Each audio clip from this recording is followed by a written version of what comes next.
Uhahay, og tara mga kahumbaers, mamahaw ta ninyo. Sabay ko ninyo pamahaw kay kasayod ko nga inggutom na pud mo. Tara mamahaw na ta o dili mga pibakaha mo diraa. For today's video mga kahumbaers kay kuan naman di ay hapit naman di ay mag-March no. Ug hapit na pud ko mag 3 years din sa Cebu. Wala lang no, grabe kadali sa panahon. Murag pilahay ra adto ka kuan tapos karon mag 3 years naman dayon ko diri.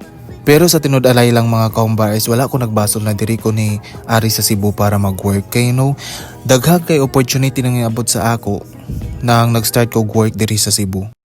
Daghan siya opportunity pero layo pod ka sa imong pamilya so mamiss ni mao mga special event. That's why mausad na siguro ang kapalit.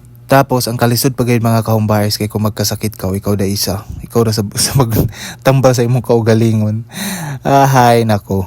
Og sa akong pagkatabian mga kahumbaers, wala ko napansin na nakaduha naman dahi ko ka rice. Og dinhira siguro taman mga